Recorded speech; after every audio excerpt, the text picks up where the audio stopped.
Hey guys, tonight we travel back to a world of morning frost, wooden bowls, and the echoing clang of church bells, where your day begins before the sun rises, and your breakfast isn't so much a meal as it is survival. You're not a knight or a noble, no tonight. You are a medieval peasant. You wake not to the scent of roasted meats or spiced buns, but to the musty breath of livestock in your cottage, the stiff ache in your back from sleeping on straw, and the grim knowledge that your first bite of the day may be yesterday's leftover gruel if you're lucky. There's no coffee, no eggs and bacon. You're about to walk miles in the cold, till soil with blistered hands, and pray there's no rain, but first you must eat. Just don't expect it to be delicious. You probably won't survive this century, much less the winter, and breakfast won't help much either. So before you get comfortable, take a moment to like the video and subscribe, but only if you genuinely enjoy what I do here. And if you're tuning in from somewhere across the globe, post your location and local time in the comments. I love seeing where you're listening from. Now dim the lights, maybe turn on a fan for that soft background hum, and let's ease into tonight's journey together. It begins with a sharp draft slipping through the cracks of your timber-framed cottage. You stir awake beneath a rough woolen blanket, your limbs stiff, your stomach already murmuring its hunger.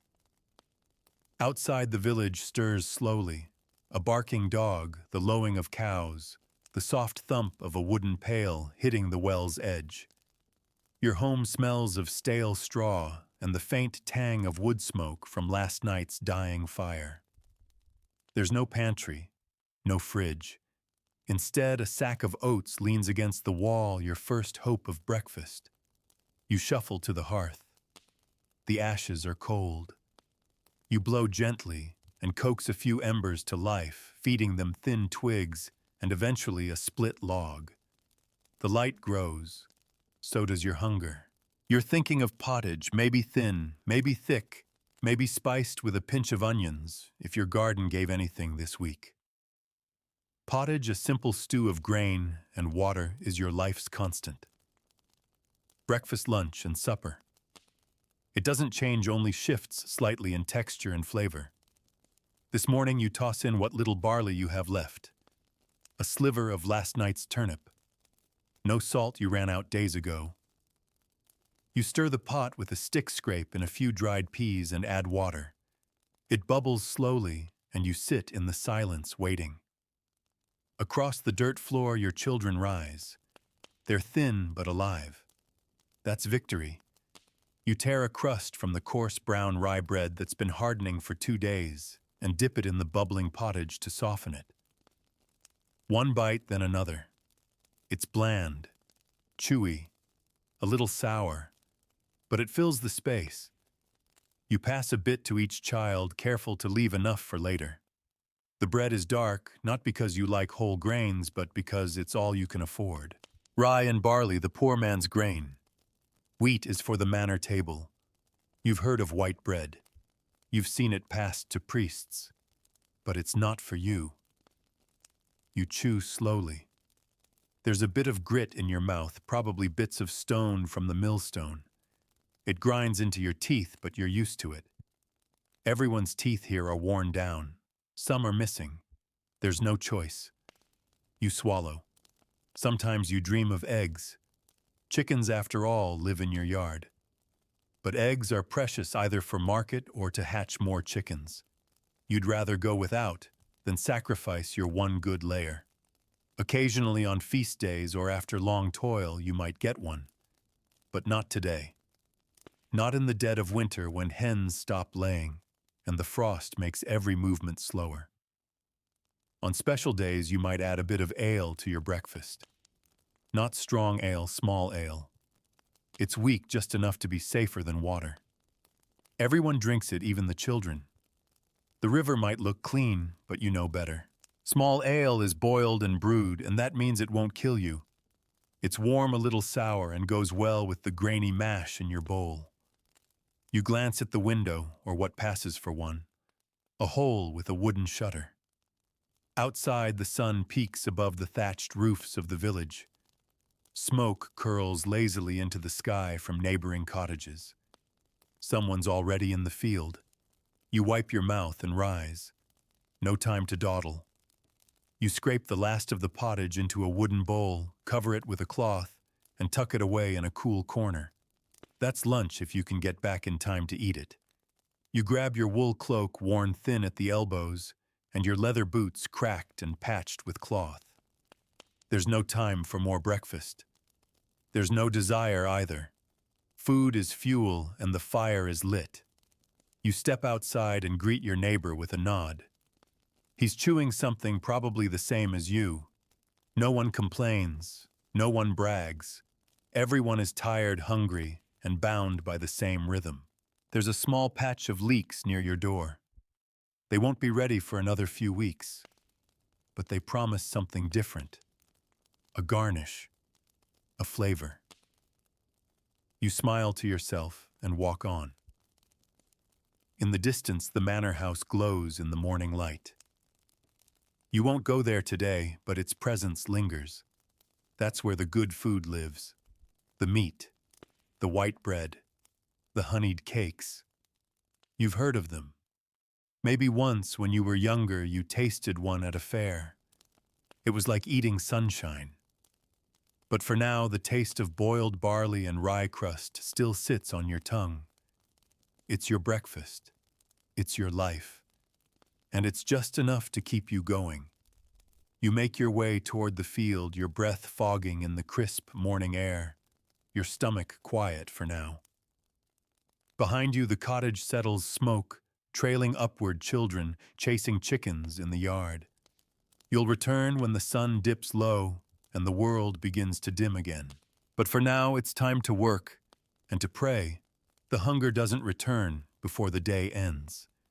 You walk along the muddy path that leads past the church, its stone bell tower casting a long shadow across the village square. The sound of that bell had woken you earlier than your body wanted, as it always does. Time isn't something you measure by clocks. It's measured by light, by bells, and by the growl in your stomach. And this morning your stomach had growled louder than usual. The fields await you. Open, damp, unforgiving. Each footstep squelches in the early dew, and already your boots are heavy with mud. The morning is gray, the kind of gray that sinks into your clothes and makes everything feel heavier. But this isn't a day for rest. There are no weekends, no breakfast in bed, just one long stretch of labor until dusk. But as you trudge forward, your mind drifts perhaps to better mornings. Maybe to that one day last autumn when your cousin came from the next village over bringing with him a small wheel of cheese. Real cheese. You remember the saltiness, the tang, the soft give when you bit in. You had it with bread, and it almost felt like feasting. Breakfast that day felt like a banquet. But that was a rare joy, the kind that vanishes as quickly as it came. Most mornings you return to the same basics, coarse bread, thin gruel, and the ache of wanting more. You reach the edge of the fields where a few others have already gathered. Faces you've known your whole life. All of you are bound by the same fate, bound to the land, to the seasons, to the whims of the weather, and the Lord who owns it all.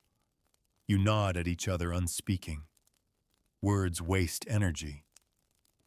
One man coughs. It's a deep cough, wet and raw. You wonder if he'll last the season. Illness comes easily when your food is thin and the nights are cold, and no one here has the strength to spare. No one eats well enough to fight off what creeps in through your lungs or festers in your gut. You bend down and begin to work. The rhythm of it sets in quickly, dig, pull, toss, repeat. The soil is heavy and unforgiving after last night's frost. You wipe your brow with the sleeve of your tunic. Hunger is starting to whisper again, even though you just ate. That's the way of it. Your breakfast fills only the hollow space of dawn, it does not linger. You glance down at your hands. Dirt-caked fingernails, cracked skin. A splinter from last week still sits in your palm, red and angry. But you work through it. Everyone does. Pain and hunger are familiar companions here, woven into each morning like the smoke from your hearth. You allow yourself a small break and sit on a nearby stone wall. From the pouch at your side, you pull out the last bit of bread from breakfast. It's gone dry now, more like a biscuit than anything soft. You chew it slowly, holding each bite like it matters, because it does. This might be the last thing you eat until sunset. No butter, no jam, not even a smear of animal fat. Just bread. And yet you savor it because it's what you have. You think of those who eat worse or not at all. Old Margaret down by the stream, her husband gone, her body bent, living off charity and the kindness of neighbors. You shared a turnip with her once. She wept when you did. A breeze rolls across the fields, and you feel the cold bite at your cheeks. Your belly still churns, still asks for more. But your hands are needed again, so you rise. You keep working, and as you do, the hours slip by. By midday, the gray has lifted a little. A shaft of sunlight breaks through the clouds and lays a golden trail across the thatched roofs of your village. It doesn't warm much, but it reminds you that the world still turns and the season will shift. Maybe your garden will give you leeks soon. Maybe a neighbor will trade a few beans for help mending a roof. Maybe. Your mind, dulled by repetition, starts to wander again. You think of breakfast in noble households, tales passed down through gossip and rare glimpses. White bread, sausages, poached eggs with herbs, meat in the morning, imagine that. A thing so foreign it almost feels like sin. They say the Lord's children drink warm milk with honey. You haven't tasted honey in 3 years. Not since that comb you found in the woods, hidden high in a tree full of golden treasure. You brought it home like a thief, your heart racing. You shared it with your wife and children in the dead of night, licking your fingers clean of sweetness. But such breakfasts are not for you, not for any peasant. Yours is the diet of endurance, not pleasure. Grain to keep your limbs moving, water to keep your breath steady. That's all. Still, there are days when breakfast offers more. Feast days. Holy days. If the church celebrates sometimes, so do you. A thicker stew, bread with herbs baked in, a fried cake if oil can be spared. You remember one saint's day when someone brought apples. You had forgotten how bright and crisp they tasted, like sunlight turned into fruit. You wonder what tomorrow's breakfast will bring. Probably the same. But that's life here, and you've made peace with it. Another break. Another crumb of bread. A sip of small ale. Your stomach is still not satisfied, but it has been taught silence. You feel it shrink to accommodate your life. In the distance, a rooster crows again, confused. The church bell answers. It's not yet vespers, but the day is well underway. And even now you think back to that pot of pottage cooling in the corner of your cottage. Thin, yes, but waiting. And it will taste a little better after a day of work, as all food does. And when you return, that will be your supper. But here now the remnants of breakfast keep you moving barely. You shift the weight of the hoe in your hand, crack your neck, and keep going. That's all there is to do. The sun creeps higher, though you don't see it. Much clouds hang low, a dull sheet stretching from one side of the sky to the other. But you feel it on your skin, just enough to loosen the frost in the soil and sweat from your brow. You pause only briefly, wiping your hands against your tunic, before continuing the relentless tilling. Each motion is a rhythm, each ache a quiet drumbeat beneath your skin. The land you work isn't yours. You know that deeply, instinctively. It belongs to the lord of the manor, to his title, his birthright. But it's your hands that feed it, your knees that kneel in the dirt, and your mornings, your breakfasts, that give you barely enough to rise and serve again. This is your life. And it starts each day the same on an empty stomach, with a wooden spoon and a hope that the barley lasts the month. Still you dream. As the iron tool breaks into the soil again, you let your thoughts drift this time to your neighbor Gerd's breakfast 2 days ago. He had a sliver of bacon. Actual meat. It came from a pig his family had raised and slaughtered during the Michaelmas fair. Just a strip boiled with grain, the fat rendering into the broth. He said the scent alone made his eyes water. That morning his children smiled more than usual, laughed even. You remember that? You hadn't dared to ask for a taste, but your own bowl of pottage that morning felt a little sadder, a little more watery, as you thought of what bacon might have felt like in your mouth, chewy, fatty, smoky. Something solid, something that bites back. But such richness is rare. Pigs are hard to keep unless you're fortunate or clever. Most peasants can't risk slaughtering them too early. Better to fatten them for a feast, or trade with the reeve for grain or salt. Instead, your protein comes in quieter forms. Beans when the harvest is good, peas soaked overnight. Lentils if you've managed to keep them dry through the damp season. They bulk up the morning mash, make it feel a little heavier in the belly.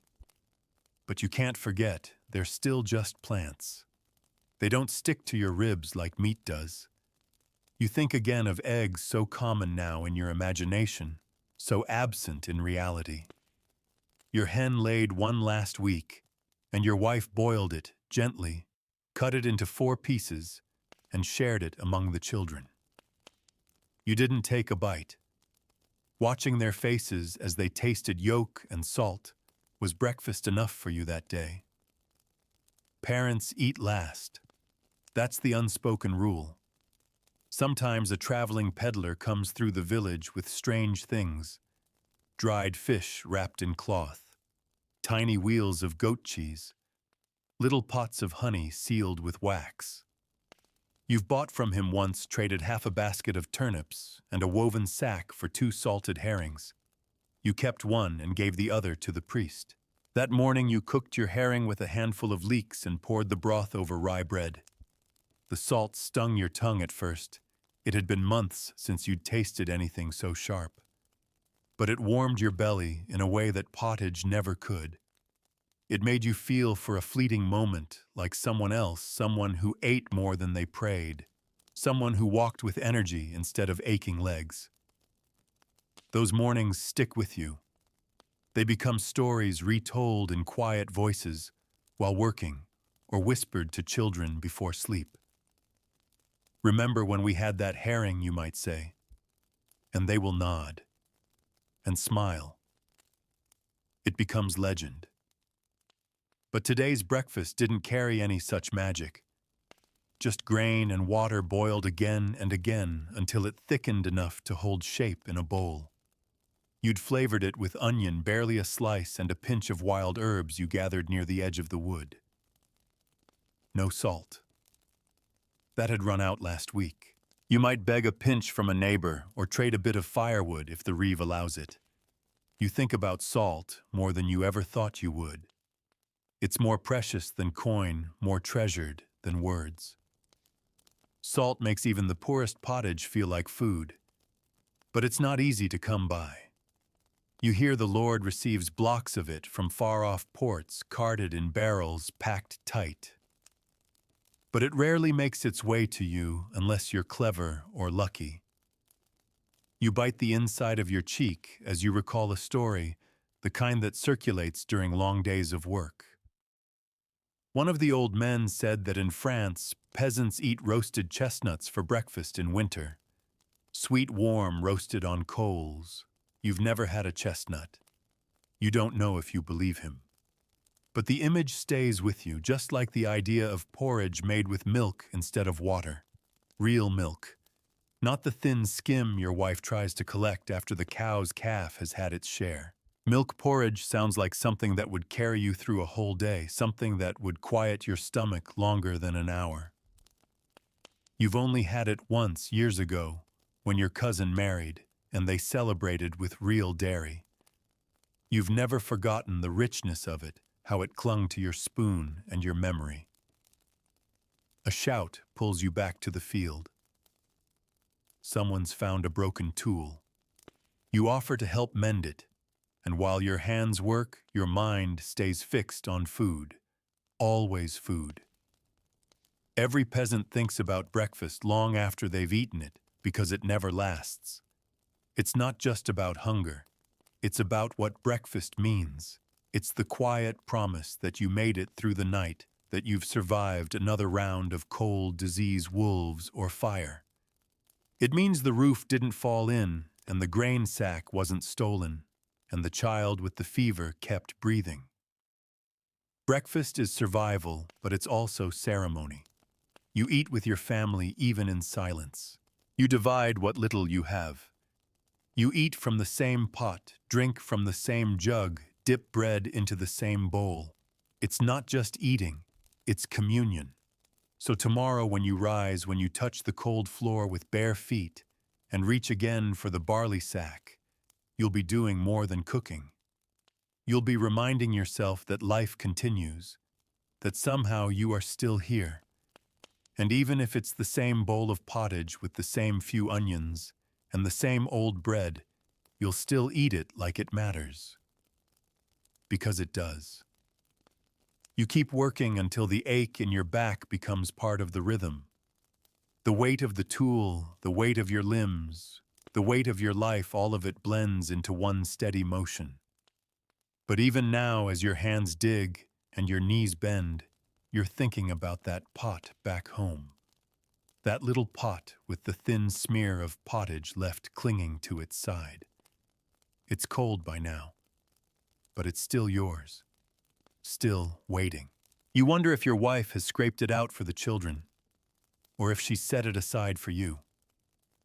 These choices are unspoken. Small kindnesses, passed without words in glances and gestures. A shared crust, a warmed bowl. In a world where food is fleeting, the memory of it lingers longer than the taste. Mid-morning comes, and with it a short break.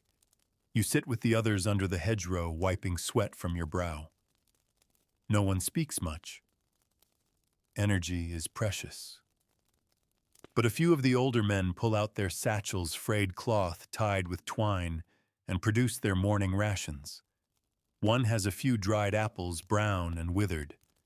Another unwraps a hunk of hard cheese, probably goat's milk, sharp and crumbling. You pretend not to stare. You pretend you're not hungry again already. But your belly growls and your mouth waters. You don't begrudge them. You know what it means when someone has cheese this early in the day. They've traded well, or their goat hasn't died, or their cousin lives near the monastery and passed along a gift. It's not luck, it's survival, it's relationships, and sometimes it's just grace. You pull out what you have left, just a sliver of bread, mostly crust. You chew it slowly like it's something more. The man beside you offers a slice of apple. You hesitate, then accept. It's tart, slightly dry, but it sings in your mouth. You nod thanks, and the moment passes. That's breakfast, too. Not just what you ate back home, but what you eat here in the field, in the quiet company of others who are just as tired and just as poor. Meals are never solitary. Even in silence, they are shared. Someone mutters about eggs again. Always eggs. How the hens have gone quiet in the cold. How they peck but don't lay. You think of the times you've cracked one open and dropped it into boiling pottage, watching the white swirl, the yolk firming in the heat. a rich golden crown in the middle of your dull gray stew. That's a breakfast memory worth clinging to. But today, there are no eggs. Today, there is only the scrape of bread against your teeth and the echo of another man's apple on your tongue. You think about the children back home.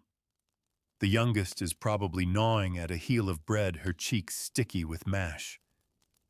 Your son may already be fetching water or tending to the piglet. You wish you could have left more food behind, but the larder is low, and the barley is thinning fast.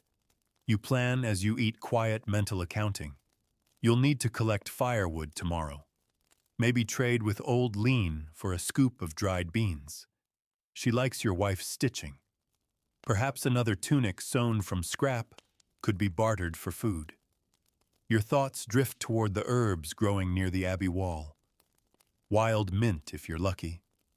Enough to steep in water and make something that feels like tea. It's not breakfast, but it's something warm to hold. Then your mind turns again, not to dreams, but to hard truth. Bread is the cornerstone of your breakfast, and yet even that is unreliable. In times of poor harvest, the flour grows short. You've eaten bread made with acorns, with ground-up bark, with mossy old rye that gave you stomach cramps for a week. The miller does what he can, but he's stretched thin, and you do what you must. The bread of the poor is dense, dark, and heavy. It's not soft. It doesn't rise with joy. It sits in your belly like stone and says, "Work now." It isn't meant for pleasure. It's meant for endurance. And yet, you remember one day when the baker in town had made too many loaves and gave one to your wife. Just one. Still warm, its crust crackling, the scent filling your home like incense. You didn't wait. You tore it open and dipped it in milk, real milk, because the cow had just calved and gave enough for all. That was a breakfast. A morning touched by heaven. You can still taste it even now. You shake the memory loose. Your hands must return to the soil. The bell rings faintly from the village. It's near midday. Time passes differently when your stomach is never full. The gap between breakfast and supper stretches like a chasm. You live inside that hunger. But sometimes in the folds of routine you find small glimmers, like the flatbread your wife makes when the oven stones are hot. She mixes flour and water and a bit of lard, if there is any, then presses it thin and lays it directly on the hearthstone. It bubbles and scorches and comes out blistered and smoky. Eaten fresh, it's better than anything you've had in months, even without honey. Even without butter. You think of that now, and your mouth twitches into something close to a smile. Maybe she'll make some soon. Maybe you'll gather the herbs. Maybe this week will surprise you. You stand again, your knees crackling. The others rise too without needing to speak. Everyone knows it's time. The break is over. The work returns. But even as your hands dig and your spine bends, your thoughts remain tucked in the folds of cloth, back home in the bread bin, the clay pot, the small pouch of grain. Breakfast has passed, yes, but it lingers in the mind, in the hope for tomorrow, in the belief that even simple food can be sacred. Because every morning when you wake to cold air and hard bread, you wake with the chance to feed your family again, to boil water, to stir the pot, to chew slowly, to survive. And for a medieval peasant, that is enough. By the time the sun sits just past its zenith, your limbs are leaden. The damp earth clings to your boots like it has a mind of its own. Still, you press on. The memory of breakfast, faint as it is, continues to push you forward. It's no longer taste, it's principle. That little bowl of morning grain, was your flag into battle. Now you're simply following through. And yet even now your thoughts drift. Hunger is never far. In this life, food isn't just about sustenance. It's time. It's energy. It's meaning. A day begins and ends around it. And for peasants like you, breakfast has its own kind of ceremony, one defined not by wealth or options, but by perseverance and quiet resolve. Back home, your wife is likely already planning tomorrow's meal. Not because she has plenty, but because she must stretch what little she has, like gold leaf over bread. She's watching the levels in the barley sack, counting the eggs the hen might not lay, checking if there's enough firewood to keep the pot warm long enough to boil the oats into something thick. She knows, as you do, that a poor breakfast makes for a poor day. Your village is not large, but it's old. The kind of place that's sunk deep into the earth, shaped by centuries of sun and frost. Each family has their rhythm, their way of doing things. But food, especially breakfast, binds you all together. You remember the smith whose forge burns hot before most men wake. He eats a different kind of breakfast, quick, greasy if he's lucky. Sometimes a slice of pork fat, hardened and cold. A piece of coarse bread soaked in ale. Something dense enough to keep his arms swinging through noon. His son told you once they'd even fried scraps of meat with garlic in a pan stolen from a battlefield long ago. A stolen pan, a stolen spice. Luxury out of chaos. Then there's the priest. The church doesn't eat like you. He fasts often, and when he doesn't, he eats simply lentils, pulses, sometimes fine bread if the abbey sends gifts. But he's not hungry. Not really. His role keeps him fed in a way yours doesn't. You think of your neighbor Bertha, widowed and worn. She wakes earlier than all of you, lights her fire in the dark, and cooks in silence. Her breakfast is more ritual than meal. She prepares a bowl of mash and eats slowly, with eyes half closed, as if trying to remember what it was like to eat beside someone else. You've brought her wood before. In return, she gave you a lump of cheese wrapped in linen, hard as stone but rich with flavor. You ate it that morning with fresh bread, the last of the week, and the warmth stayed in your bones until nightfall. That was a good day. But not all breakfast is remembered so kindly. There are the mornings when you've eaten nothing at all, when grain runs out, when rain spoils the cellar, when the rats take more than their share. Hunger has a sharpness in the morning. It makes your hands tremble when you try to lace your boots. It makes you snap at your children when they ask if there's more. And worse than that, it follows you all day, gnawing like a tooth that won't stop aching. That's when you get desperate. You scrape moss from rocks. You boil weeds. You add water to yesterday's soup until it's barely colored broth. Your wife once made cakes from ground nettle and ash flour. Bitter, yes, but warm. And warmth is everything when your belly is empty. In spring, there's hope. The thaw brings wild greens, small mushrooms, early herbs. You forage before breakfast, bending low with a basket and fingers half frozen. It isn't much, but a handful of greens stirred into gruel gives it color, and color makes you believe it might taste better. Sometimes it does. There's an art to that illusion. To make something poor feel full. You've seen your wife stir a pot with such patience, layering scraps of root and sprigs of herb into the barley until it looks like more than it is. She serves it with care, as though presentation might fool the hunger into silence. And sometimes it does.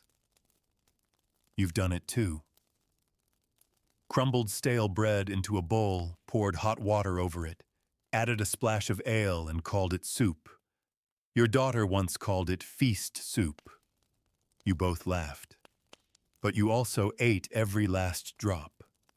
You remember times of plenty, too brief as they were. After harvest, when the grain was fresh and the kitchen warm. when there was lard to spread on bread, or a pot of milk to stir into oats. The cow had just calved, the chickens were laying, and you were flush with food. Those mornings were different. You moved with energy. You sang while working. You dared to think ahead to tomorrow, to next week, even to winter. But the wheel turns fast in your world. From feast to famine in a month. From warm milk to dry crusts before the first frost. That's why breakfast matters so much. It's the first measure of how close you are to trouble. And you're always close.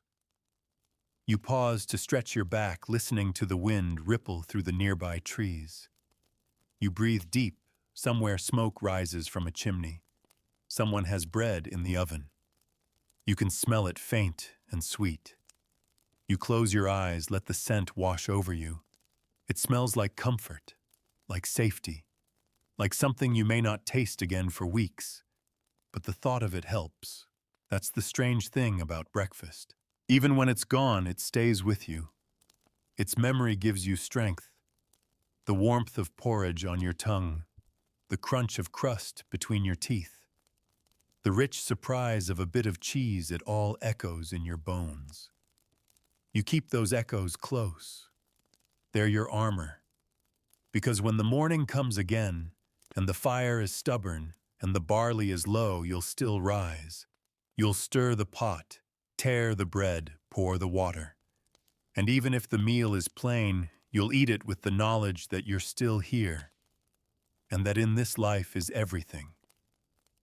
As the afternoon deepens and the work continues, the sun begins its slow descent behind the hills, casting long shadows across the furrows you've carved into the earth. Your shoulders burn. Your hands sting. Your stomach murmurs again, as if it never quite understood that breakfast had already happened. You chew on a memory to silence it. This one takes you back to your grandmother's hearth long before you worked these fields yourself. You remember the creak of her spoon against the pot, the way she'd hum as she stirred the oats. There was a rhythm in her cooking, as steady as prayer. She never had much, but there was always something warm in the bowl by sunrise. Even if it was just boiled millet thickened with cabbage water, she made it feel sacred. Back then, you didn't know how poor you were. A crust of bread soaked in warm milk felt like decadence. The rare mornings when a neighbor's gift of wild honey made it to your table, those were feasts etched in your bones. She once grated a withered apple into the morning pottage and called it market stew. You still remember the way the sweetness surprised your tongue. But now you know. You know what it costs to create even the smallest comfort in the morning. The firewood must be chopped. The grain must be stored safely from rats and mold. The cow must stay healthy. The hens must lay. And even then, fate must be kind. Breakfast is a gamble every day, and yet, it's the thing that steadies you. You think again of how the village wakes together, how each family stirs a similar pot. Each mother wakes to the same cold hearth. Each child opens their eyes hoping for something warm. There's unity in that struggle. Not equality, never that. Some have more than others. The reeve eats better than you. The tanner's wife brags of dried sausages strung from their rafters. But still, everyone begins their day by feeding the flame, boiling the grain, and quieting the hunger. Even the lords have their breakfasts, though theirs are gilded affairs, roasted pheasant, sugared fruits, fine breads, milk curdled into soft cheese, eggs poached gently in vinegar. You've only glimpsed it once. When you delivered firewood to the manor, the cook had left the door ajar, and you saw a table groaning under silver dishes and golden goblets. It wasn't just food. It was wealth in edible form, and yet you remember the way the servant boy snuck a dry crust from the corner of the kitchen. Even among abundance, there are mouths that go forgotten. You return to the present, to your hands rough and soil-streaked, gripping the haft of your tool. The bell in the distance tolls for none, but it's enough to tell you it's nearly time to return home. You feel the anticipation build, not just to rest, but to eat, to feel something warm in your belly again. But you don't imagine a feast. You know what's waiting. You've lived this day before. The pottage, now cold, will be reheated. It will be thicker, the starches having settled. If you're lucky, the edges will crisp against the iron pot, and you'll scrape them off. Those crisped bits are the closest thing to indulgence. Maybe your wife found an onion that had begun to sprout, but still held flavor. Maybe the youngest child found wild sorrel behind the shed and brought it home in her apron. If so, supper will taste a little brighter. If not, it will still be enough. And tomorrow morning you'll eat again, just barely. The truth is, breakfast isn't a meal in the way modern folk think of it. There is no full table, no steaming mugs, no endless choices.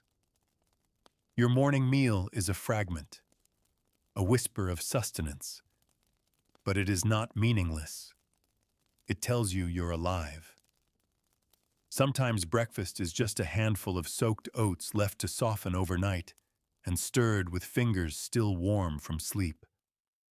Other times it's nothing but leftover mash, eaten cold in silence. And in the worst moments, it's just the scent of food as you pass someone else's door, your own stomach empty, but your feet still moving. But even then, you don't give in. You remember the fasting seasons, the long days leading up to Lent, when even your usual pottage becomes too indulgent. No meat, no milk, just grain and water boiled to simplicity. The church says it is cleansing. The body says it is cruel. You honor it anyway, because you were taught that hunger purifies even as it weakens. And yet the real fast is not a season. It's your life. But you endure it with dignity, because there are still small victories. When you open the flour sack and find enough for 3 loaves, when you lift the hen and feel the warm weight of an egg beneath her, when your son brings home mushrooms you recognize as safe, when the fire catches on the first strike. These things are as precious as gold. You arrive at the edge of the village, boots caked in mud, arms heavy. The air smells of smoke and damp wool. You pass the butcher's cottage where a thin smell of broth drifts through the shutter. He's boiling bones again, maybe for his own supper. He rarely sells to peasants unless they have something to trade. You greet a neighbor with a nod. She's carrying a bundle of dry kindling. Her face is streaked with soot, but her eyes are kind. You exchange no words, but the glance is understood. We made it through another day, and tomorrow you'll do it again. With a little bread, a little barley, maybe a bit of cheese or a splash of ale. Whatever you can find. Because you must. Because breakfast is not just about eating. It's a quiet declaration of survival. And in the still hours before dawn, when the fire hasn't caught, when the pot is still empty, and when your children still sleep under ragged blankets, you rise. You light the fire. You stir the pot. You begin again. The cottage door creaks open as you step inside, stooping slightly through the low frame. The air within is thick with the familiar scents of home, damp straw, old wood, faint ash, and something faintly sour, the remnants of this morning's pottage. It's quiet now, save for the soft breathing of your children in the corner and the subtle crackle of kindling beneath the hearth pot. Your wife glances up. She doesn't speak, but you can tell by her eyes she's tired too. She gestures with her chin to the fire. You follow her gaze and see that she's managed to revive it. A miracle in itself, considering how wet the wood has been this week. The pot above it steams faintly. supper, or the memory of breakfast warmed back to life. You sit, your bones ache as they settle onto the low stool. You feel the weight of the day pressing into your shoulders, and beneath that the subtle buzz of hunger. You hadn't noticed it while working. It had dulled to a background hum. But now in the comfort of your home, the hollowness stirs again. She stirs the pot. The thickened pottage resists the spoon. You can tell it's the same as this morning. Only now more porridge than soup. Denser. Heartier. You catch a glimpse of a green sliver, maybe leek or wild garlic. Your eyes follow every dip and swirl, as if by watching closely you might taste it sooner. She ladles out small bowls, one for each child first, always. The littlest gulps it down, licking the spoon like it holds treasure. You smile at the sight. Your middle boy eats slower, dipping a crust of bread into his bowl and letting it soak. The bread breaks apart, old but still edible. Then your wife hands you a bowl. You cradle it with both hands, letting the heat seep into your fingers, up through your wrists, into your very bones. You breathe in the scent, earthy barley boiled root, and that whisper of onion or leek. It's not much, but it's enough to feel real. You take your first spoonful. The texture is thick, more solid than it was this morning. It sticks to your tongue, then slides down your throat with comforting warmth. It's bland, yes, but also familiar, like a song you've heard since birth. You chew slowly. You always do. There's no rush. You want it to last. You talk just a little. Your wife tells you the hen laid nothing. The pig is still limping, but she found some wild thyme behind the chapel, and there's enough left to dry some for later. You nod. Small victories. And they matter. The talk turns, as it always does, to tomorrow. What's left in the larder? What might be bartered? What needs mending? And always what can be spared for breakfast. You glance toward the shelf where the barley sack sits. Still some left. Enough for another pot. You exhale, quietly grateful. A morning without food is a cruel thing. Not just for the hunger, but for the silence it brings. A family without breakfast is a family that starts its day hollow. Your wife eats slowly, eyes half closed. She savors it. Not the flavor necessarily, but the feeling of having something warm to hold. The fire glows softly beside her. Its flicker catches on her cheekbones, the ones more prominent than they once were. You remember when her face was rounder, when she used to hum as she cooked. She hums less these days. But tonight, the children are fed. The fire is strong. And the breakfast that began the day has found its echo in supper. There's no dessert, no sweets. The idea is almost comical. You once heard a traveler say that nobles in the South eat sugared almonds and drink cinnamon milk in the morning. It sounded like a story meant to mock you, but the man swore it was true. You've never tasted cinnamon. You doubt you ever will. Instead, your final bite is a corner of crust soaked in the last of the pottage. You chew it slowly, pushing it around your mouth to stretch the moment. The bowl is clean when you finish, and you scrape the spoon along the sides for the last of the sticky bits. Your wife stacks the bowls. No plates here, just simple wooden ware carved long ago by a neighbor in exchange for dried herbs. The spoons, too, are mismatched. One is cracked and tied with linen. You've meant to repair it for weeks. You sit in silence for a moment, not because there's nothing to say, but because you're full in the only way that matters, here not stuffed, not satisfied, but sustained. The children curl under their blankets. One asks, "Will we have more in the morning?" And your wife answers softly, "We will." And you believe her. Because belief is what breakfast needs. Belief that the grain will last, that the hens will lay, that the frost won't come too soon, that somehow something warm will find its way to your hands by dawn. You stoke the fire once more, letting it burn just enough to chase away the night's worst chill. The embers will stay hot if you're lucky, and you won't need to struggle with flint in the morning. You place the pot near the ashes, ready to fill it again come sunrise. Tomorrow the process will begin anew.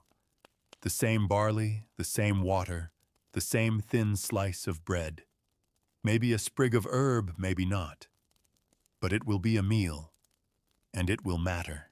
Because in a world where everything is uncertain, weather, illness, war, lords, and taxes, the simple act of eating in the morning, of sharing warmth and grain and silence, becomes an act of hope. And that hope will carry you once more into the fields. The morning comes before your body is ready. You feel it first as a chill on your cheek, the blanket having slipped sometime in the night.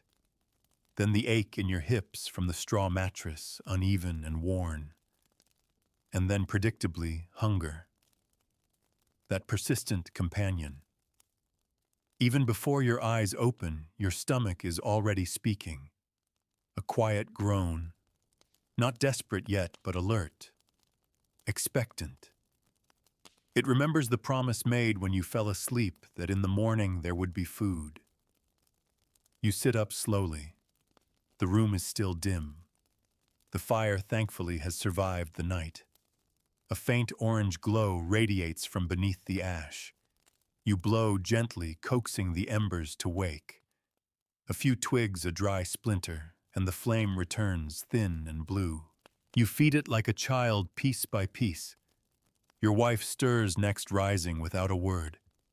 There's no conversation yet, just the quiet agreement that it's morning and the work must begin. She reaches for the pot, now cold from last night's supper, and rinses it with a bit of leftover broth before placing it back above the flame. You go to the shelf and check the barley sack. Lighter than yesterday. You can tell just by touch. But there's enough. Maybe 4 meals left if you're careful. You measure out a scoop. Not generous, not meager, just enough. She adds water from the bucket already gathered yesterday evening. There's no need to leave the house just yet, not until the sun climbs a little higher. The bucket's surface is faintly icy, a sign of the night's bite. But the water is clean, and that alone is a gift. You stir while she tends to the children. The grains spin in lazy circles as the fire begins to boil. It's a rhythm you know well, like breathing.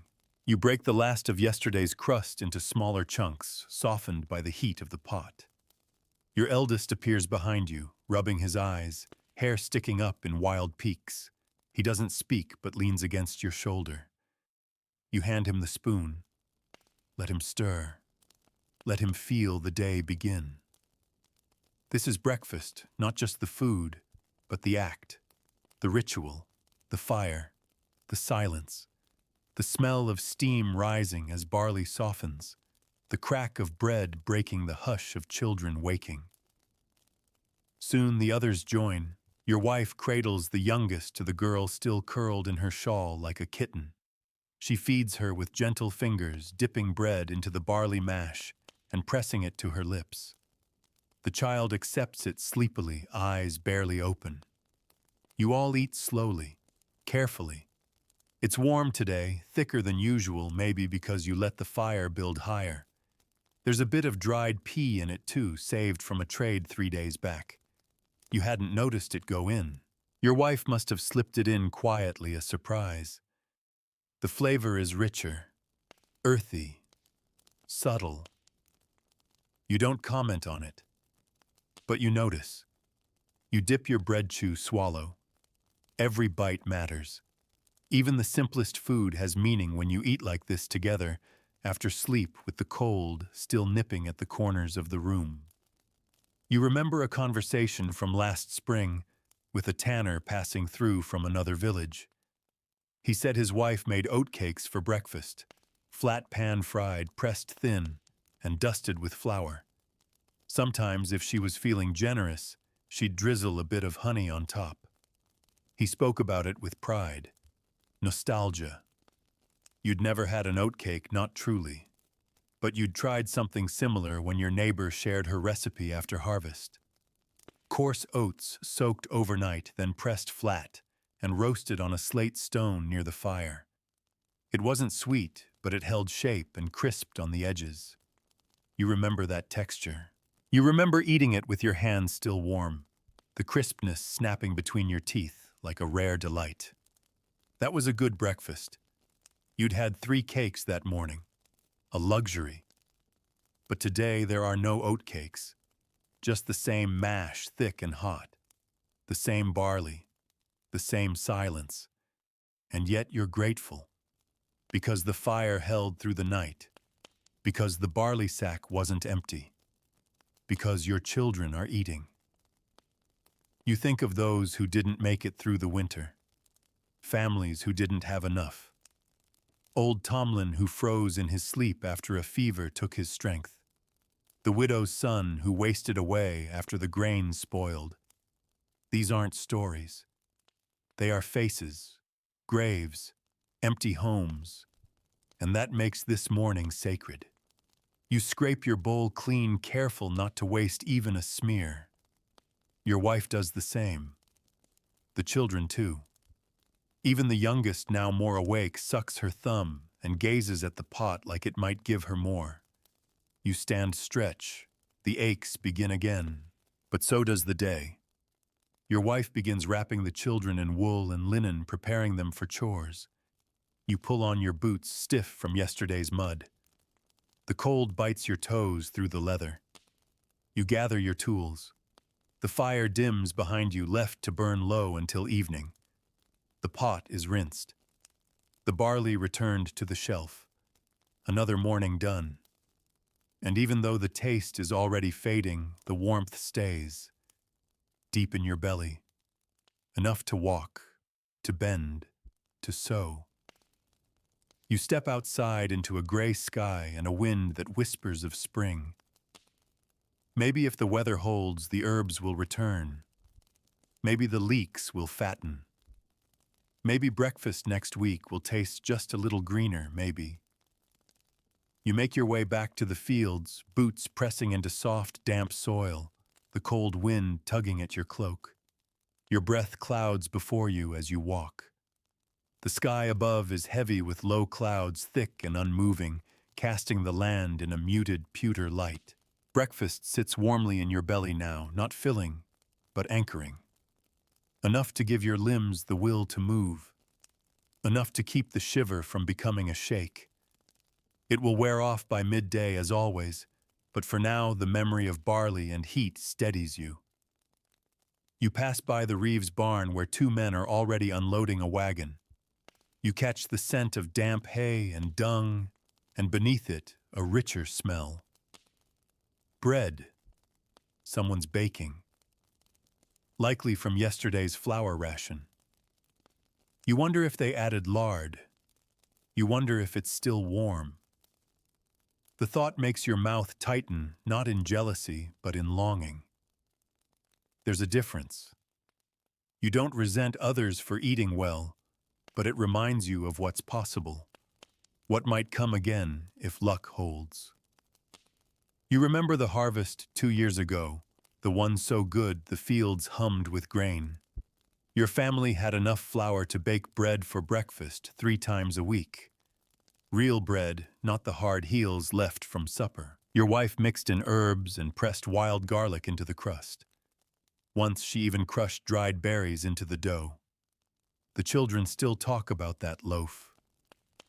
You remember waking to the smell, how it pulled you from sleep before your eyes even opened. How it filled the cottage like song. You dipped the warm bread in a bowl of milk, thickened slightly with oats, and eaten it by the fire while the rooster crowed outside. You didn't speak much. No one needed to. It was the kind of breakfast that silenced worry. For a day you felt like the hunger had been banished. But harvests turn. Just as easily the next year brought rain, mildew, rot. The grain spoiled before it could be ground. You went back to boiling bark-thickened mash and trading for hard biscuits from the tanner's wife. Still, you remember that bread, that taste. It gives you something to walk toward. Back in the fields, you join the others. Shoulders hunch, hoes lift, soil turns. You speak little as always. There's no energy for chatter when each breath is precious. But someone mentions the baker's son who's taken to stealing sips of cream from the monastery cow. It sparks soft laughter, quiet, indulgent. A bit of gossip flavored with envy. You think of cream. You've had it once, maybe twice. Thick and sweet, rising to the surface of fresh milk left overnight. You poured it over a bit of baked apple once, years ago, when the orchard yielded, and your wife dared to light the oven for a treat. The cream had melted into the soft fruit and turned it into something almost sacred. That wasn't breakfast exactly. It had come at midday, but the memory of it slips into your morning thoughts, and for a moment you chew the memory like a crust of bread. Someone brings up the coming Saint's Day. There might be gifts of food from the manor if the Lord feels generous. Bread, maybe cheese. On rare years, even salted meat. You nod at the thought. It would make a difference. Those are the days when breakfast feels like more than just function. It becomes something celebratory, a reason to rise early. You remember once receiving a bit of fish on a feast morning, dried and brined. You cooked it with oats and onions, letting the salt melt into the grain until the whole pot smelled like the sea. You ate slowly that morning, reverently. Your children asked if it was festival day. Yes, you said. Because we eat like it is. Today won't be like that, of course. Today is just another day. But still, the thought lingers. Maybe the Saint's Day will bring more. Maybe not. But the wondering itself is a kind of warmth. You work until the sun reaches its uncertain peak. Your arms ache. Your legs stiffen. The breakfast has long faded. You've drunk only a bit of ale, since not enough to quell the growl returning to your belly. Still, you don't stop. You can't. You think about tomorrow. You plan. Not in hours, but in ingredients. What's left in the sack. Whether you can spare one of the last apples in the loft. Whether it's worth feeding the chicken extra to coax an egg. You remember a woman from the far edge of the village, Marta. She used to make a kind of porridge pancake, pressing mash into a flat cake and cooking it on a heated stone. No oil, just heat and patience. You've tried to copy her method. Once it worked. It had a crust. The children called it morning bread, even though it wasn't. You might try it again if there's enough mash left after supper tonight. That's the thing about breakfast here. It's not just a meal. It's an experiment, a puzzle. How many ways can you make oats and barley feel new? How many tricks can you find to fool hunger into thinking it's been heard? You reach into your satchel and find nothing, not even crumbs. You check again anyway. Empty. You knew it would be. You just hoped. You rub your fingers together and watch the field. Someone's lighting a pipe. Another's adjusting a ragged scarf. The wind picks up again. You think about fire, about the pot waiting at home, about the little bits you'll scrape together before sleep, and the promise you'll make again to wake, to boil, to feed. And you'll keep it, because you always do. By late afternoon, your arms are trembling, not from cold, but from the relentless labor that never seems to pause. Your shoulders are knotted tight. Your hands, calloused and sore, feel heavier with each stroke of the hoe. The muscles pull tight as rope, but this is nothing new. This is just how it is. This is life. And breakfast hours behind you now has long since burned away. Still, you keep going. Because when you're a medieval peasant, stopping isn't an option. The field must be turned.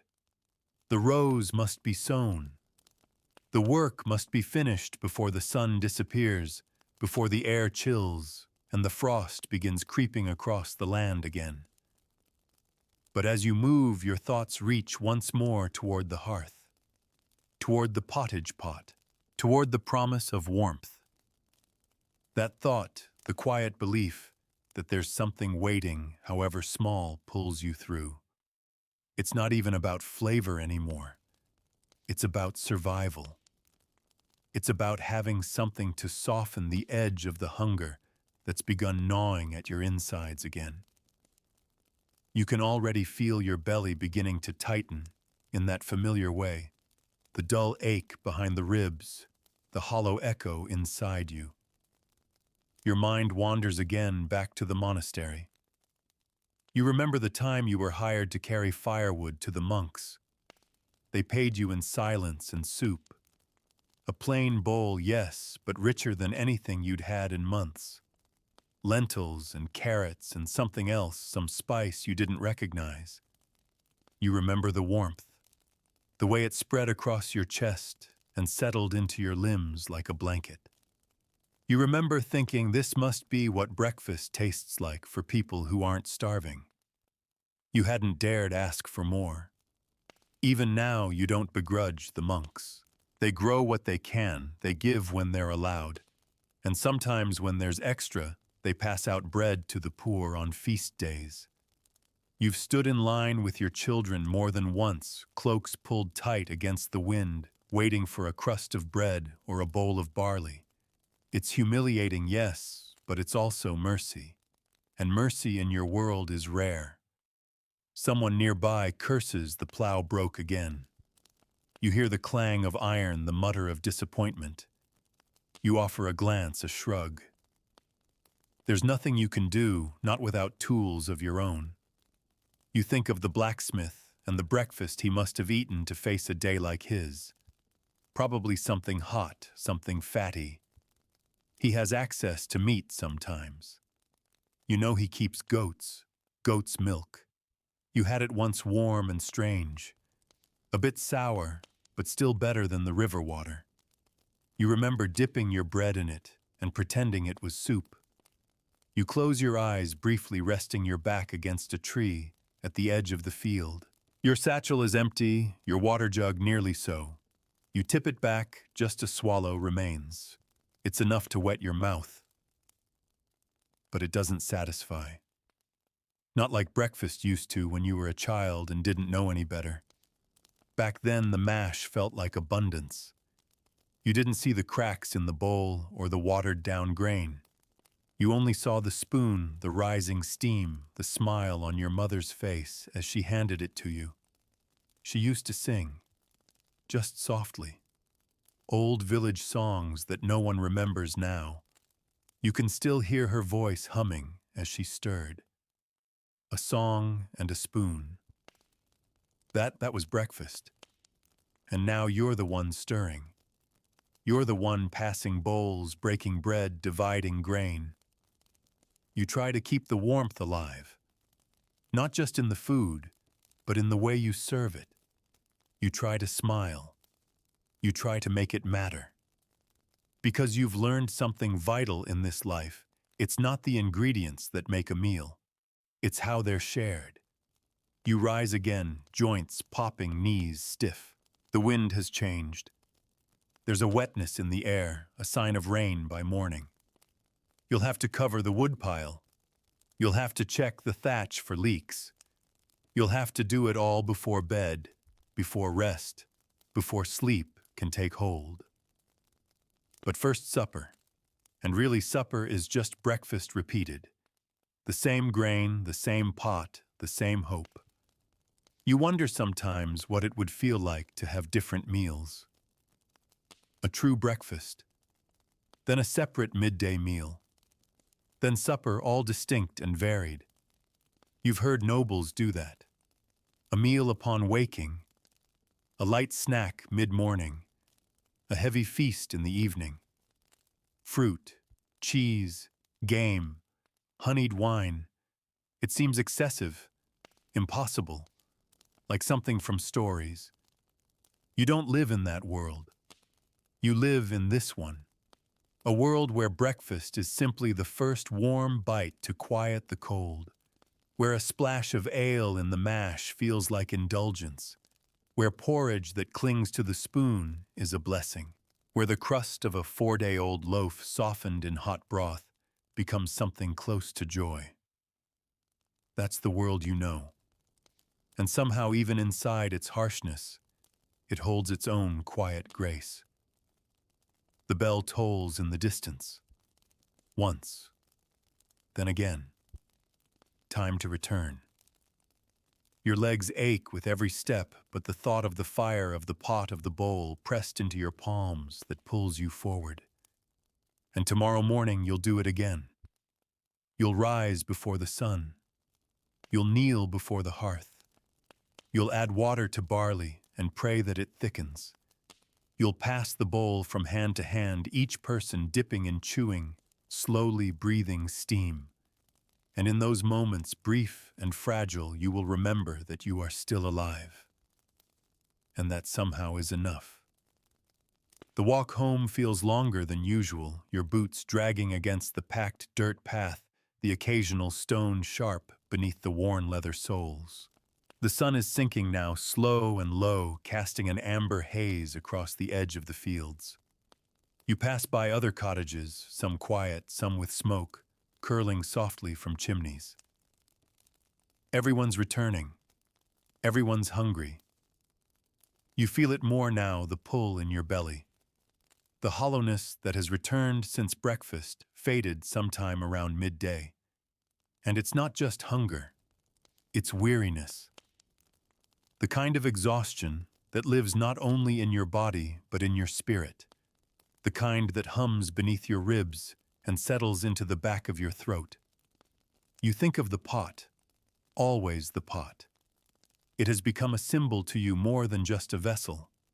It holds what little comfort the world still offers.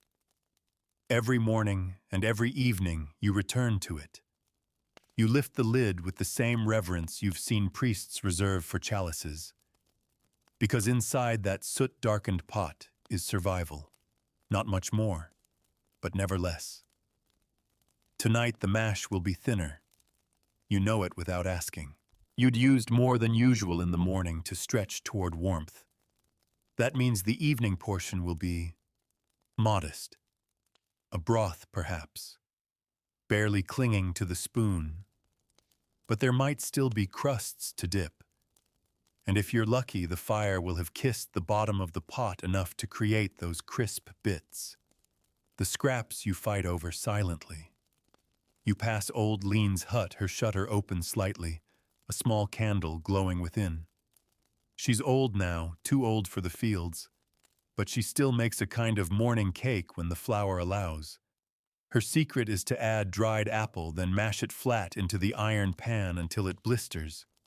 Once years ago, she gave you one, still warm, wrapped in a scrap of cloth. You'd walked home slowly that day, cradling it like a treasure, then split it 5 ways among your family. Even the smell had made your daughter weep. Your stomach growls at the memory. You press your hand to it and walk faster. By the time you reach your own cottage, the sky is bruising into twilight. The door is ajar, the hearth light flickering warmly inside. You step through and exhale. The fire is alive. The smell of barley and onions fills the room. Your wife turns from the pot with tired eyes and a slight nod. The children cluster near her bowls in hand. You hear the scrape of spoon against wood, the soft silence of anticipation. You sit. The heat of the room wraps around you like a blanket.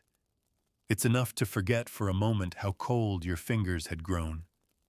Your bowl is handed to you. The mash is as you expected, thin, more broth than meal.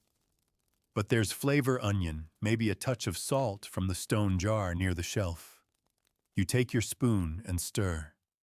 Steam rises soft and fragrant.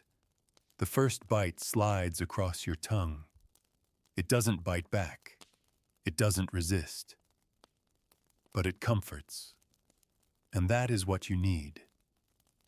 You glance toward your son, who is licking his spoon clean.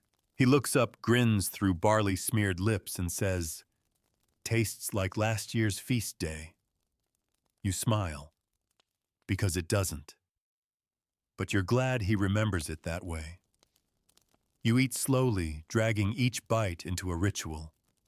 Your wife has added a sliver of something sharp, mustard greens perhaps, a foraged leaf from near the fence line. It gives the bland broth a spark, just enough to trick your senses into thinking it's a new dish. You imagine again the meals of the manor, how they change day to day. Bacon, cream, sausages fried in dripping, custards and pies, sweet fruit preserved in jars. You've seen their table once at a distance.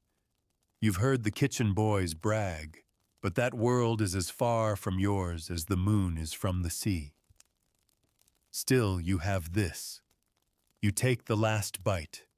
You scrape the bowl clean. Your wife saves a small bit in the pot, covering it with a cloth to cool overnight. Tomorrow's beginning preserved in tonight's end. That's how it works. Breakfast is never created from abundance. It's gathered from remains, from what was spared, from what survived the night. Your daughter falls asleep on the floor, cheek pressed to the stones, warmed by the hearth. Your eldest begins sharpening a broken knife. Your wife washes the bowls in silence, and you stare at the dying fire, watching the flames flicker low. You think about tomorrow's breakfast. The barley will stretch one more time. After that, you'll need to visit the reeve, or trade, or go without. You'll rise before the light, listen to the fire's quiet sigh, and once again stir the pot. You wonder what the morning will taste like, and you pray it's warm. The fire burns low into the night, throwing shadows along the walls, flickering against the wooden beams of the ceiling. You're the last one awake now. The children are bundled together in the corner beneath the wool blankets, their breathing soft and even. Your wife lies curled beside them, one hand resting protectively over the youngest, the rhythm of her breath, calm, steady. You sit by the hearth with your hands outstretched, letting the heat soak into your fingertips, eyes fixed on the glowing embers. You're not awake by choice. You're awake because your mind won't sleep. It's counting, weighing, planning, wondering how much barley remains, whether the hen might lay tomorrow, whether the herbs you foraged last week will dry properly and last the month. Your eyes drift toward the shelf where the food is kept. You know every item on it. Not just what's there, but what used to be, what might be added, what will be missed. The pot sits by the ashes, now scraped clean, the last warmth fading from its iron belly. But even cold and empty, it still carries the memory of supper, of breakfast, of the days you managed to make something out of nearly nothing. You know you'll return to it again in just a few hours before the rest of the world wakes. You'll rinse it, fill it, and stir once more. There's comfort in that, in the repetition. The predictability of struggle, yes, but also the predictability of effort. You've come to understand that there is a kind of grace in doing the same thing each day and surviving anyway. The world does not change for you, but you learn to meet it. And you meet it first every morning with your hands around that pot, coaxing warmth from water and grain. You rise slowly, and tuck the last few coals together. You don't want to lose the fire overnight. If it goes cold, you'll need to strike flint at dawn, and flint is scarce. You lay the smallest sticks atop the embers, watching them smolder. That should be enough. Then you lay down wrapped in your coarse blanket and let sleep come. It isn't long. You wake again while the stars still burn overhead. The world outside is frozen. You can feel it in the air as soon as you sit up sharp and cutting, slicing through the cracks in the wooden walls. Your breath clouds in the dark. You move slowly so as not to wake the others and creep toward the hearth. The fire survived. Barely. The sticks you placed are glowing, huddled together like they're shivering. You breathe on them, feed them again. You begin to move by instinct. The pot is lifted, the water poured, the barley measured, the same as always. Except today the barley is low, lower than you expected. Your hand pauses in the sack. You dig deeper, hoping there's more at the bottom than it appears. But no, it's nearly gone. Enough for this meal, perhaps one more. After that, you'll need to trade, or beg, or fast. You don't speak the thought aloud, not even to yourself. Instead, you pour the grain into the pot, spreading it thin with your palm, willing it to expand, to swell into something more than it is. Your wife stirs behind you, sensing your movement. She doesn't ask questions. She just begins to prepare the bowls. You think again of all the ways you've changed this same grain over the years. Crushed it, soaked it, fried it on flat stones, stirred it with milk when you had it, added herbs, mashed it with garlic, thickened it with stale bread, watered it down when there wasn't enough, let it boil too long, burned it, scraped it, blessed it. Barley is not just food, it is the measure of your imagination. This morning you try something new.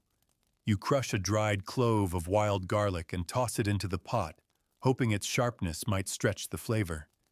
It isn't much, but it changes the scent just enough to feel like you've done something different. When the mash is ready, you ladle it out evenly. Everyone gets a bowl. No more, no less. You eat yours, slowly savoring the heat, even if the taste is thin. Your youngest laughs something about the steam tickling her face. Your wife smiles. And just like that, the moment feels like something more than hunger. You look down at the bowl half full and wonder why something so plain can still matter this much. And then you remember it's because there's nothing else. No promise of more. No banquet waiting. No market brimming with choices. What you hold in your hands is all there is, and that makes it sacred. You finish in silence. Everyone does. And before the bowls are even clean, you're already thinking of tomorrow. The day begins again, as all your days do, cold, gray, and quiet. You wake to the sting of air on your skin and the dull ache of a stomach that was never truly full. Your body rises before your mind does, moving through the motions worn smooth by repetition. Stoke the fire. Stir the coals. Fill the pot. Measure the grain, what's left of it. Today your hand finds the bottom of the sack. It's not a surprise, not really. You'd felt it dwindling. You'd measured more carefully each day, watched the scoop grow lighter, the sound of the grain duller. Still, the silence inside the sack makes your chest tighten. You tip it, hoping a few more barley groats might tumble out. They do. Not enough for a proper breakfast. Barely enough for broth. Your wife sees the look on your face but says nothing. She knows it too. The children are still asleep, faces slack with dreams, unaware that their morning meal will be thinner than ever. Maybe they'll notice. maybe they won't. Hunger can be subtle when you grow up with it. It doesn't announce itself with pain. It becomes a hum, a dull vibration just under your ribs. Still, you make the meal. You crush a few dried peas to bulk it out. Add more water. Stir longer. The scent is faint, no onion, no salt, no garnish. Just the smell of boiling hope. You serve the bowls, keeping your own portion small. The children eat slowly. Your daughter asks if there's any honey. You smile gently, shake your head. She nods, dips her spoon again without complaint. She's learned, like all of you, how to swallow disappointment in the same breath as porridge. The morning passes quietly. The chores stretch out like threadbare cloth. You mend the fence behind the house, fetch water from the well, stack kindling in crooked piles. Your mind stays with that empty sack. You'll need to visit the reeve, and that means bargaining. He won't give grain for nothing. You'll need to offer labor, or something from your stores if you have anything worth parting with. Maybe the bundle of dried herbs, maybe firewood, maybe one of the chickens, though, that would hurt more than help. The walk to the reeve's house is long, and the mud sucks at your boots. His home is larger than yours, built with straighter beams, better thatched glass in the window, though only one pane. Smoke rises from his chimney, the scent of fat drifting through the air. You stand outside, gathering your breath, pushing down the taste of resentment. You knock. The door opens slowly. He sees you and nods before you even speak. He knows why you're here. Everyone knows what an empty grain sack looks like in a man's eyes. Inside, he pours you a cup of small ale, offers no food. You explain what you need. He listens, says little. He'll trade, of course. But not today. He'll need help clearing stones from his pasture. 2 mornings' work. In exchange, he'll give you enough grain to last a week, maybe less if the weather turns. You accept. You always accept. Because you can't eat pride. And your children can't eat silence. You thank him and begin the walk home, tracing the same muddy path past the same stone wall where someone has left a half-eaten apple. You glance at it, consider it, but you leave it. That's not your kind of hunger. Back at the cottage, your wife has started supper, another thin meal stretched with leftover mash and bits of wild greens. She's boiled water twice to make it seem like more. The children are quiet. Even they know that something has shifted. You sit by the fire, watching the pot bubble, watching the embers glow. You stir with the same old spoon, cracked but loyal. Tomorrow you'll rise before dawn and work for the reeve. 2 long mornings. But then you'll return with grain, and there will be breakfast again. It's strange how that thought, just a bowl of porridge in the morning, can feel like salvation. But it does. Because even when your body is sore and your stomach hollow and your soul half asleep from the cold, the promise of food in the morning pulls you forward. Not just the warmth or the taste, but the act of feeding those you love. The small kindness of filling a bowl and pressing it into a small waiting hand. You don't need riches, you need that moment. The pot bubbles, the fire glows. You wait for the light to fade and the day to end. And when it does, you'll sleep. And when you wake, you'll feed the fire. You'll stir the barley. And breakfast will begin again. The next morning begins in darkness, as they all do. The stars are still fading from the sky as you pull the blanket from your shoulders and rise from the straw, bedding the stiffness in your back, as present as the chill in the air. The cottage is silent except for the faint wheeze of one child's breath and the soft creak of the timbers above. Your wife stirs but does not rise. She knows what today is. The first of 2 mornings at the Reeves pasture. You don't eat before leaving. There is no breakfast to spare. Not today. Instead, you rinse your face with the freezing water from the basin, rub your hands together to wake the blood in your fingers, and step out into the brittle dawn. The frost on the ground crunches beneath your feet. Your breath fogs ahead of you like smoke from a dying wick. You walk fast, not from energy, but from necessity. If you stop, if you slow, the cold will catch you and seep into your bones.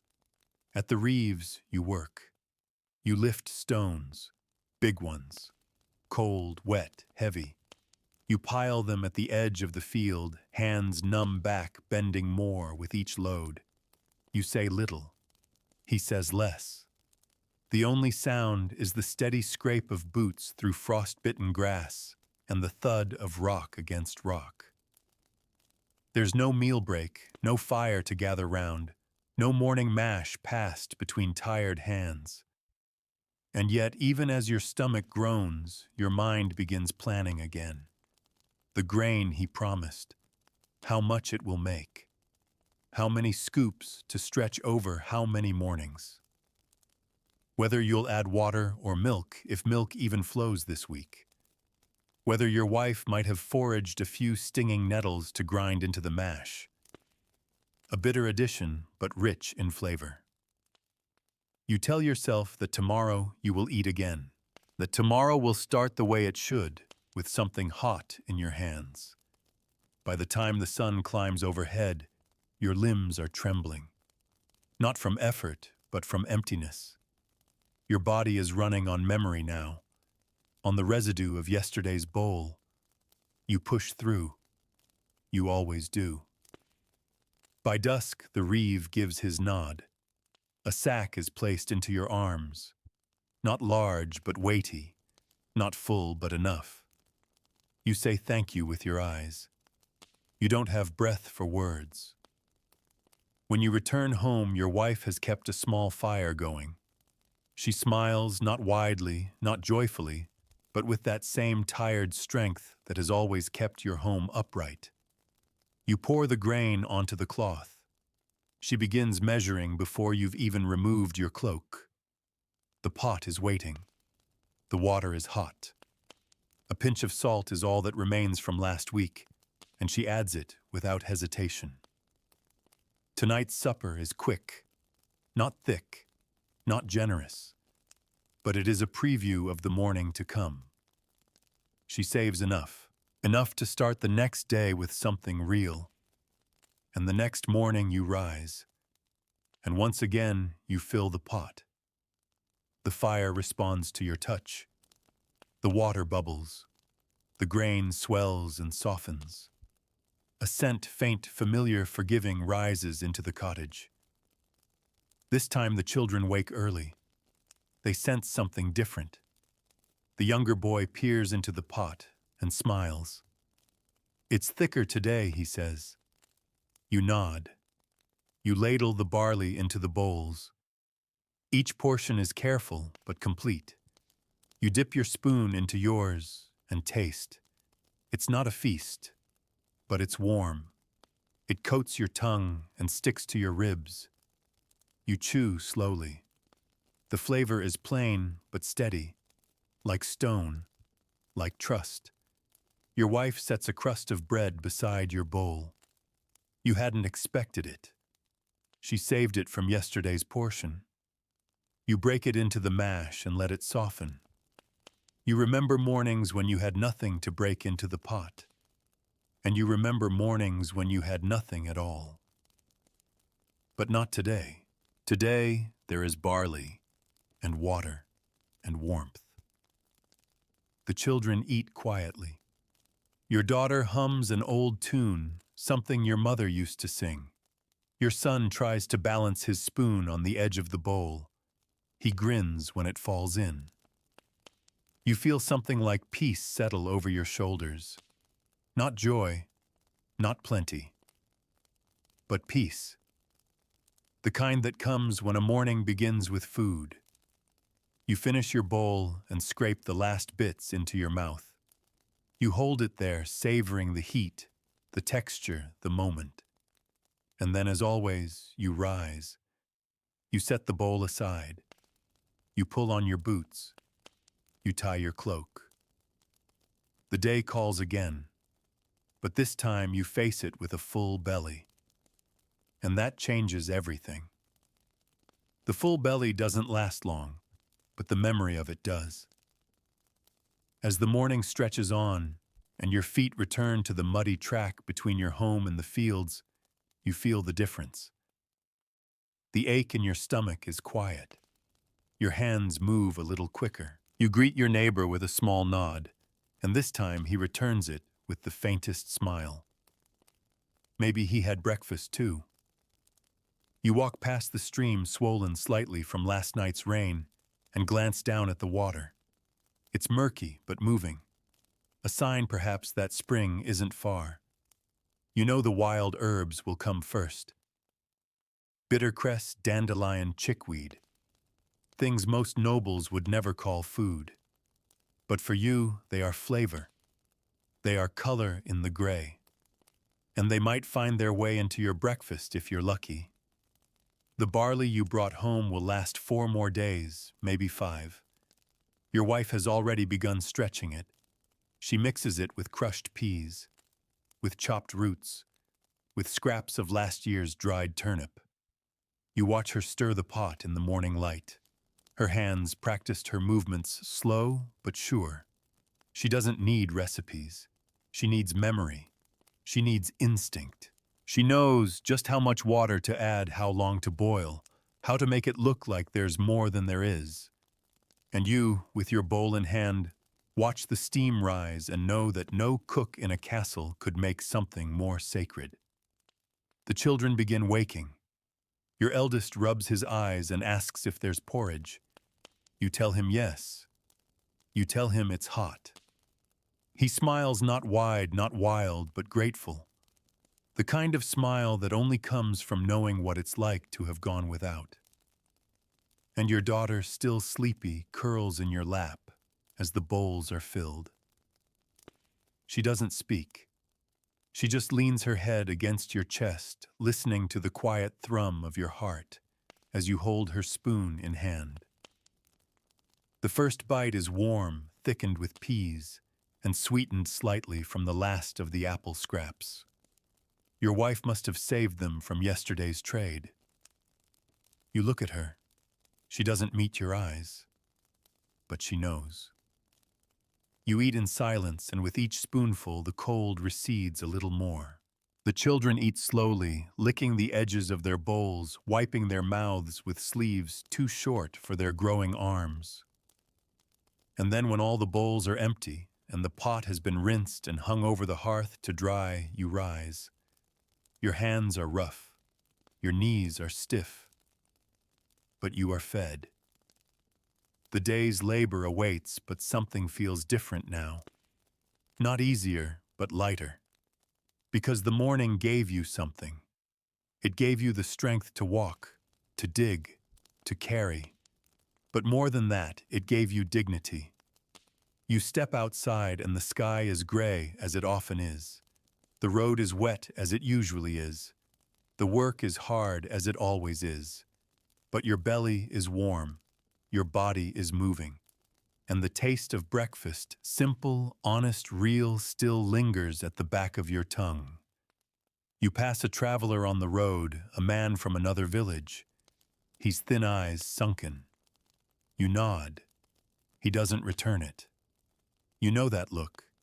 He didn't eat this morning, and you wish just for a moment you had saved him a bowl. But that's not how this life works. You keep walking. You keep moving. You keep the fire going. You think of tomorrow.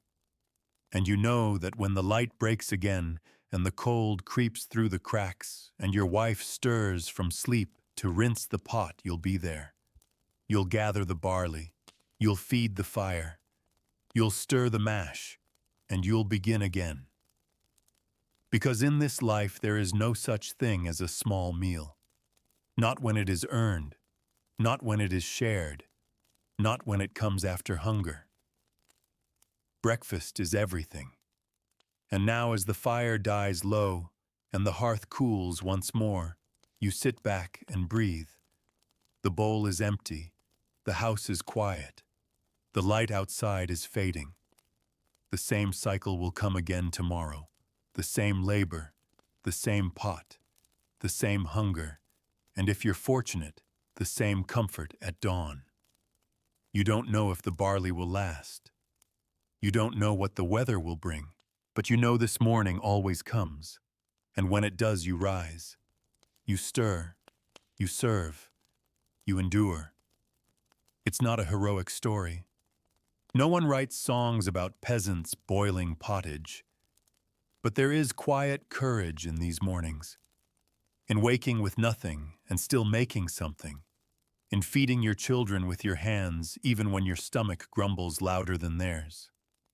And maybe that's enough.